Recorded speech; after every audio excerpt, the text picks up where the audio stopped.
বাংলাদেশি ছেলেমেয়েরা অ্যাপ তৈরি করেছে। এদেশে দেশনেত্রী বেগম খালেদা জিয়ার নেতৃত্বে আজকে অনেক সরকার অনেক কিছু বলে প্রচার করে, কিন্তু এদেশে কিন্তু আইসিটির যে ভিত্তি, আইসিটির সে ভিত্তি কিন্তু বাংলাদেশে প্রথম দেশনেত্রী বেগম খালেদা জিয়া তিনিই কিন্তু স্থাপন করেছিলেন। এদেশে ইন্টারনেট হাইওয়ে কথা একজন উল্লেখ করেছেন কোথায়, ইন্টারনেট হাইওয়েতে প্রবেশের দ্বার কিন্তু দেশনেত্রী বেগম খালেদা জিয়া খুলে দিয়েছেন।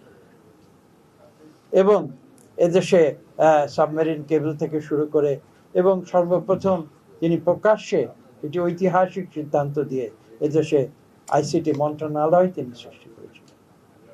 এই কথাগুলো কিন্তু ভুলে গেলে চলবে না।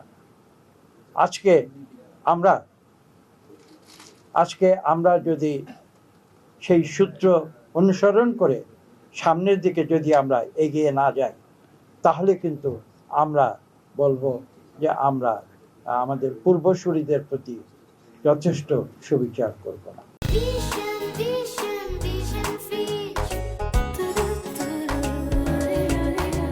আমরা গণতন্ত্রে বিশ্বাস করি এবং বাংলাদেশের গণতন্ত্রের যে মডেল, সেই মডেল কিন্তু আমরা বিলেত থেকে নিয়েছি। ওয়েস্টমিনস্টার মডেলে কিন্তু আমরা গণতন্ত্র আমরা প্র্যাকটিস করি। আমেরিকার গণতন্ত্র রয়েছে একটু ভিন্ন ধারায়, একটু ভিন্ন ধাঁচে রয়েছে, কিন্তু গণতন্ত্রের যেটা মূল কথাটি, যেটা সবশেষে মাহিদুর রহমান সাহেব বলে গিয়েছেন, যে এই যে কথা বলার স্বাধীনতা। আমি একটি তথ্য আপনাদের দিতে চাই আমার নিজের অভিজ্ঞতা থেকে। একটা অবাক বিষয় যে বাংলাদেশের মানুষের সাইকোলজি এরকম, আপনি তাকে ধন দৌলত, অর্থ, বিত্ত, লোভনীয় খাবার, সম্পদ, অনেক কিছু আপনি অফার করতে পারেন।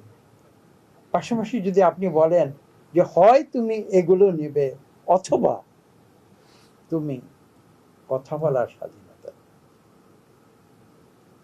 আমি যতটুকু দেখেছি বাংলাদেশের মানুষের মধ্যে যদি এই দুটো চয়েসের মধ্যে যে কোনো একটি কথা নেবার জন্য বলা হয়, বাংলাদেশের মানুষ কিন্তু বলবে আমি অর্থ, বিত্ত, বৈভব চাই না, আমি কথা বলার স্বাধীনতা চাই। এটাই হচ্ছে গণতন্ত্র। দেশনেত্রী বেগম খালেদা জিয়া কখনো অন্যায়ের কাছে মাথা নত করেন। আমি নিজের অভিজ্ঞতা থেকে বলছি। একবার আমি তাকে স্থায়ী কমিটি সভায় বলেছিলাম, এই মিথ্যা মামলা আপনি কেন আদালতে হাজির হচ্ছেন? কিন্তু আমাদের অনেকের বিরুদ্ধে লক্ষ লক্ষ মামলা দেওয়া হয়েছে, আপনি যদি অনুমতি দেন আপনি আমি নিজে বলেছিলাম যে আমার বিনীত অনুরোধ, আপনি আপনি আপনি আদালতে যাবেন না, এবং আমাদের লক্ষ লক্ষ যে মামলা আমাদের বিরুদ্ধে আমরা কেউ আদালতে যাব না, দেখি এই সরকার কি করতে পারে। আপনারা শুনলে অবাক হয়ে যাবেন।